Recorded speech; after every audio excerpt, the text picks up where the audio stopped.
안녕하세요. 오늘 저희가 함께 깊이 파고들어 볼 주제는 건축, 마케팅, 그리고 인공지능입니다. 네, 언뜻 보면 이 세 가지가 전혀 상관없어 보이잖아요. 맞아요. 그런데 요즘 아주 흥미롭게 얽히고 있다고 해요. AI가 단순히 일만 대신해 주는 걸 넘어서요. 그렇죠. 우리가 사는 공간의 이야기를 만들고 그 가치를 전달하는 방식까지 바꾸고 있다는 거죠. 네, 오늘 분석할 자료들이 바로 그 흐름을 보여주는데요. 스펙트럼이 정말 넓어요. 무기가 되는 스토리라는 마케팅 베스트셀러에서 시작해서요. 건축 전문 매체 아크데일리의 인터뷰도 있고 심지어는 AI 시스템을 다룬 학술 논문까지 있더라고요. 네, 이 자료들을 하나로 꿰어보면 정말 재미있는 그림이 그려집니다. 맞아요. 그래서 오늘 저희의 미션은 바로 그 그림을 함께 완성해 보는 겁니다. 스토리라는 눈에 보이지 않는 개념이 어떻게 단단한 건물에 녹아들 수 있는지, 그리고 인공지능이 그 과정에서 대체 어떤 역할을 하는지 한번 제대로 파헤쳐 보시죠. 좋습니다. 그럼 가장 근본적인 질문부터 시작해 볼까요? 왜 우리는 스토리에 끌릴까요? 무기가 되는 스토리라는 책을 보면 그 답이 아주 원초적인 데 있더라고요. 바로 우리 뇌 때문이라면서요. 맞아요. 쉽게 말해서 우리 뇌는 엄청난 게으름뱅이에요. 게으름뱅이요? 네. 수백만 년 동안 생존을 최우선 과제로 진화해왔기 때문에 어떻게든 에너지, 그러니까 칼로리 소모를 줄이려고 하거든요. 아, 그런데 복잡하고 불분명한 정보가 막 들어오면 뇌는 이걸 해석하느라 엄청난 에너지를 써야 해요. 그럼 뇌 입장에서는 그저 시끄러운 소음일 뿐이겠네요? 바로 그거죠. 아, 그래서 브랜드들이 자기 회사 역사나 기술의 위대함을 막 장황하게 설명하면 듣는 입장에서는 피곤하고 머리 하나도 안 남는 거죠. 뇌가 그냥 시끄러워, 에너지 아껴야 돼 하고 차단해버리는 거군요. 정확해요. 반면에 스토리는 달라요. 기승전결이 뚜렷하고 인과관계가 명확하잖아요. 네, 그렇죠. 느는 이걸 거의 에너지를 쓰지 않고도 술술 이해하고 기억할 수 있어요. 마치 귀에 쏙쏙 들어오는 음악처럼요. 와, 음악. 책에서는 대부분의 브랜드가 바로 이 지점에서 두 가지 치명적인 실수를 저지른다고 지적해요. 어떤 실수죠? 하나는 고객의 생존과 번영, 즉 나한테 이게 도대체 무슨 도움이 되는데 이 질문의 답을 못 해준다는 것.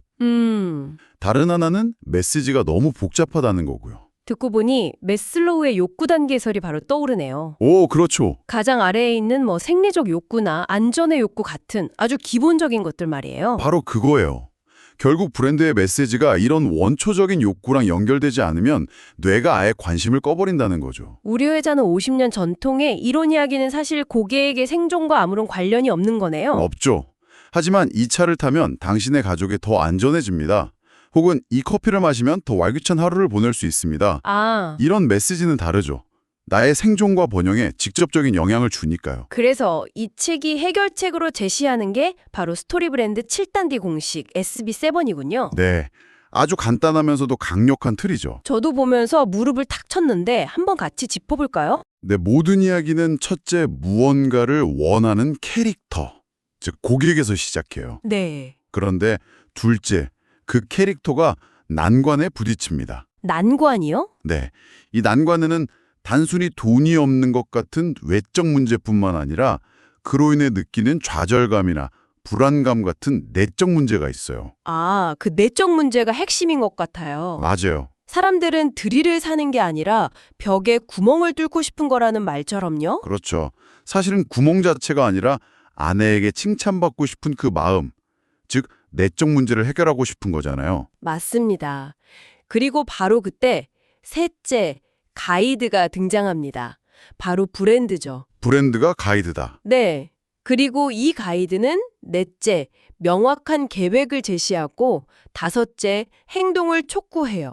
지금 바로 시작하세요처럼요. 그럼 그 결과 캐릭터는 여섯째, 끔찍한 실패를 피하고 마침내 일곱째, 원하는 성공을 거머쥐게 되는 거죠. 다른 건 다 이해가 가는데 여기서 브랜드가 주인공이 아니라 가이드가 돼야 한다는 게 와닿으면서도 참 어려워 보여요. 그렇죠. 대부분의 회사는 자기가 주인공이고 싶어 하잖아요. 우리가 제일 잘났다고. 바로 그게 가장 흔하고 치명적인 함정이에요. 음, 스타워즈를 한번 생각해 보세요. 이야기의 주인공은 미숙한 청년 루크 스카이워커죠. 네. 만약 요다가 나타나서 내가 바로 위대한 제다이 마스터고 이건 내 이야기다. 내 광선검 기술을 보아라. 라고 했다면 어땠을까요? 아무도 루크에게 감정이입을 못했겠죠. 그렇죠.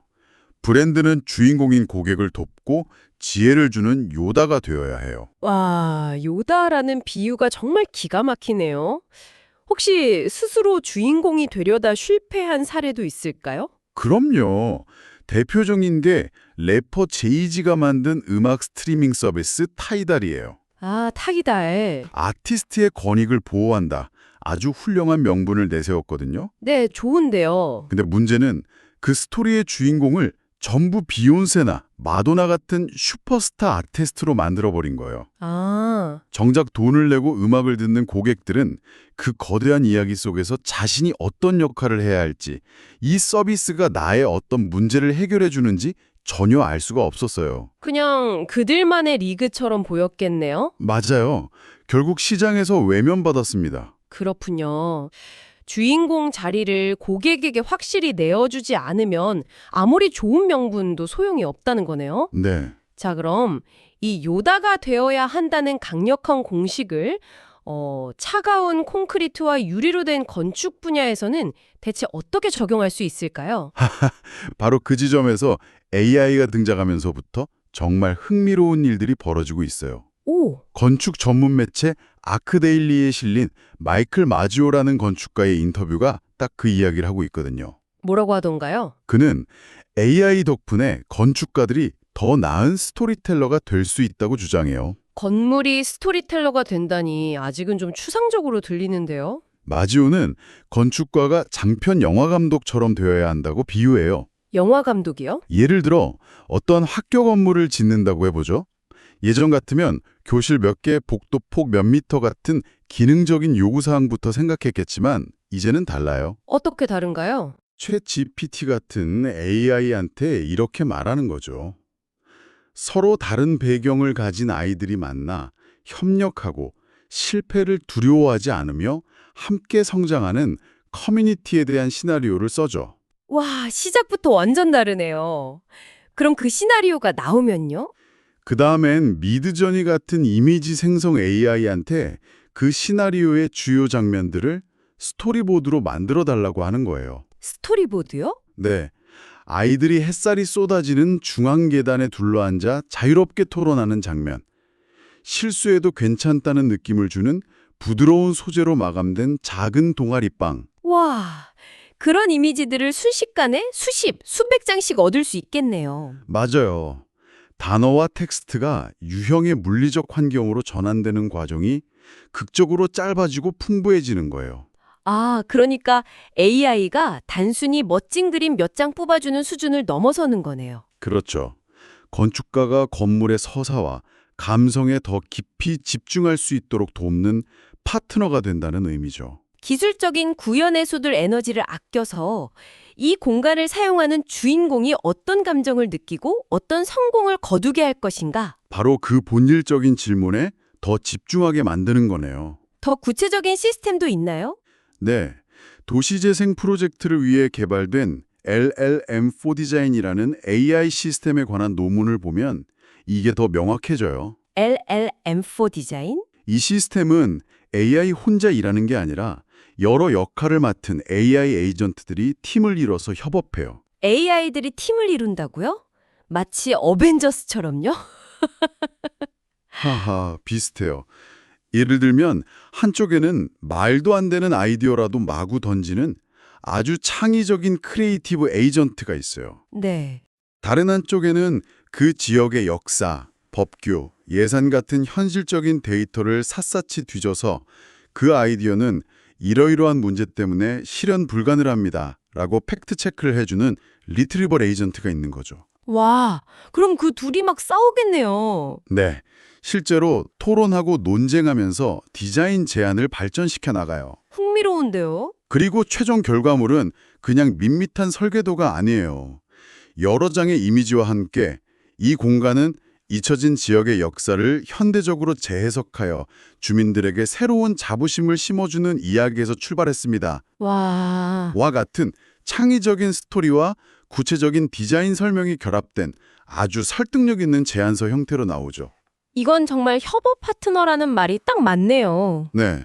논문에서는 이걸 서사적 표현력과 객관적 정확성을 모두 갖춘 결과물이라고 표현해요. 여기서 한국 연구 자료에서 강조하는 프롬프팅의 중요성이란 게 바로 이런 거겠군요. 맞아요. 단순히 공원 디자인해줘라고 명령하는 게 아니라 이 지역의 역사와 주민들의 필요를 반영하면서 지속 가능한 교육 공간으로서의 역할을 하는 공원의 스토리를 함께 만들어 보자고. 그렇죠.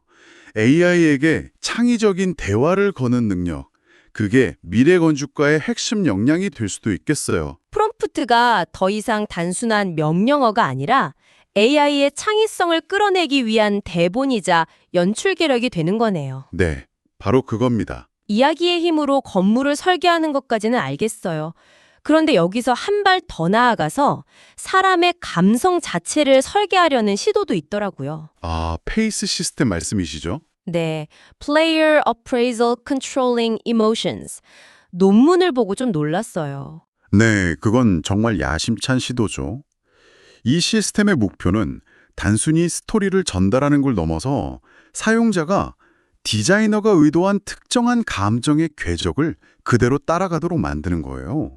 감정의 궤적이요? 그게 무슨 뜻이죠? 예를 들어 건축가가 미술관을 설계하면서 관람객이 이 첫 번째 전시실에 들어서는 순간 희망적이면서도 약간의 경외감 섞인 두려움을 느꼈으면 좋겠다고. 와, 그런 감정적 키프레임을 설정하는 거예요. 잠깐만요. 이건 좀 무섭게 들리는데요. 건물이 제 감정을 의도대로 조종한다는 거잖아요. 하하, 그렇죠. 제가 희망을 느껴야 할 타이밍에 맞춰서 조명을 바꾸고 소리를 조절한다니. 거의 심리 스릴러 영화 같은데요. 그렇게 볼 수도 있죠. 분명 윤리적인 질문을 던지게 되는 지점이에요. 네. 하지만 긍정적인 측면을 본다면 병원 설계에 적용해서 환자들의 불안감을 체계적으로 낮춰주거나 학교 도서관에서 학생들의 집중력을 자연스럽게 높여주는 식으로 활용될 수도 있겠죠. 그렇겠네요. 이 기술의 핵심은 스토리 브랜드 공식의 내적 문제를 아주 정교하게 다룬다는 데 있어요. 아, 내적 문제. 앞서 말했던 드릴 구멍이 아니라 아내의 칭찬을 원하는 그 마음 같은 거요? 네. 사람들은 기능, 즉 외적 문제 때문에만 돈을 쓰지 않아요. 그렇죠. 그 문제로 인해 발생하는 좌절감, 불안감, 창피함 같은 내적 문제를 해결하기 위해 기꺼이 지갑을 열죠. 맞아요. 우리를 편안하게 만들거나 영감을 주거나 안전하다고 느끼게 만드는 건물은 바로 그 내적 문제를 직접적으로 해결해 주는 거고요. 페이스 시스템은 이런 감성적 경험을 공학적으로 설계하고 제어하려는 시도라고 볼 수 있어요. 알겠습니다. 스토리, AI를 활용한 서사적 디자인, 그리고 감성 설계까지 정말 흥미로운 흐름인데 이 모든 게 현실 세계에서 구체적인 가치로 연결되는 사례도 있을까요? 아주 중요한 질문이에요. 이 좋은 이야기들이 그냥 멋진 프레젠테이션으로 끝나면 안 되잖아요. 네. 마지막으로 살펴볼 녹색 건축물 인증 제도에 대한 연구 자료가 바로 그 답을 줍니다. 녹색 건축물 인증이요? 사실 녹색 건축물 인증이라는 것 자체가 우리는 환경을 생각하는 가치 있는 건물입니다 라는 스토리를 가진 하나의 브랜드거든요. 그렇죠. 친환경이라는 아주 훌륭한 스토리를 가지고 있죠. 그런데 현실은 좀 다른가 봐요. 네, 이 연구 보고서에 실린 설문조사 결과가 아주 뼈아픈데요. 어떻길래요? 건축 전문가들한테 녹색 건축물 인증 제도를 어떻게 알게 됐냐고 물었더니 무려 40%가 건축 인허가 때문이라고 답했어요. 아, 법적으로 필요하니까 어쩔 수 없이 한다는 거군요. 네, 자발적인 동기부여가 거의 없는 거예요. 와, 전형적인 스토리 브랜드의 실패 사례네요. 맞아요. 인증 제도라는 브랜드 가이드가 고객인 건축주나 투자자라는 주인공에게 당신이 이걸 하면 이런 엄청난 성공을 거둘 수 있습니다라는 매력적인 스토리를 전혀 들려주지 못하고 있는 거군요. 네, 그냥 이거 안 하면 허가 안 내줄 거야 라는 실패 협박만 하고 있는 셈이고요. 그래서 이 보고서는 어떤 대안을 제시하나요? 아주 체계적인 브랜드 전략을 도입해야 한다고 주장해요. 멋진 이름, 브랜드 네이밍을 짓고 로고, 아이덴티티를 만들고 우리 인증이 다른 인증과 뭐가 다른지 포지셔닝을 명확히 하는 5단계 전략을 제안하죠. 하지만 더 중요한 건 따로 있어. 바로 스토리 브랜드 공식의 4번째 단계, 계획을 제시하는 거예요. 계획. 주인공에게 나를 따르면 돼 라고만 하면 안 되잖아요. 구체적으로 어떤 이득이 있는지 명확한 근거를 보여줘야죠. 아, 보고서는 순현재 가치, NPV나 비용 편익 비율 BC 같은 구체적인 비용 편익 분석을 통해 이 인증을 받으면 초기 투자비는 좀 더 들지만 장기적으로는 이만큼의 경제적 이득을 얻을 수 있습니다. 와, 숫자로 보여주라는 거군요. 네, 성공의 그림을 숫자로 보여줘야 한다고 강조해요. 아하, 막연히 환경의 좋아요가 아니라 당신 지갑에 이만큼 돈이 더 쌓일 겁니다라는 구체적인 계획을 제시하라는 거군요. 바로 그거죠. 마지막, 행동 촉구를 위한 장치도 필요하겠네요? 물론이죠. 보고서에서는 외국의 금융 인센티브 프로그램을 예로 들어요. 어떤 것들이죠? 영국의 그린들이나 미국의 페이스 같은 정책인데 정부가 에너지 효율 개선 공사 비용을 먼저 지원해주고 건물주는 나중에 절감되는 에너지 요금으로 천천히 갚아나가는 방식이에요. 와, 굉장히 현실적인데요. 이런 강력하고 구체적인 혜택이 있을 때 주인공은 비로소 한번 해볼까? 하고 행동에 나서게 되는 거죠. 스토리가 비로소 현실의 가치로 바뀌는 순간이네요. 와, 정말 오늘 대화가 하나의 이야기처럼 완벽하게 연결되네요. 그렇죠.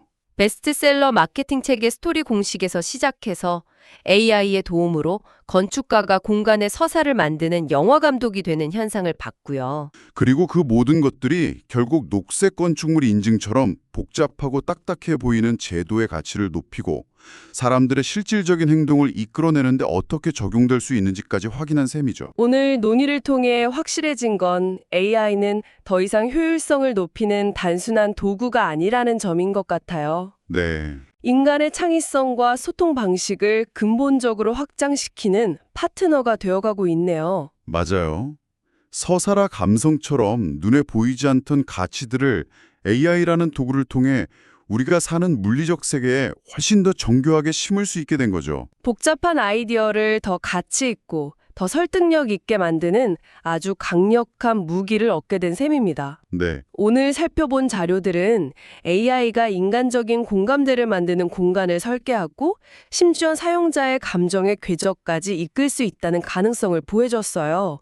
여기서 마지막으로 이런 질문을 던져보고 싶네요. 어떤 질문이죠? 만약 미래에 우리가 사는 집, 우리가 일하는 사무실, 우리가 걷는 도시가 우리의 감정을 지금보다 훨씬 더 적극적으로 관리하고 유도하기 시작한다면 어떨까요? 우리는 우리가 사는 도시가 우리에게 어떤 이야기를 들려주기를 원하며 그 이야기의 저자는 과연 누가 되어야 할까요? 그 질문에 대한 답을 고민해 보시는 것이 오늘 저희와의 대화 이후 여러분 각자에게 남겨진 흥미로운 과제가 될 것 같습니다.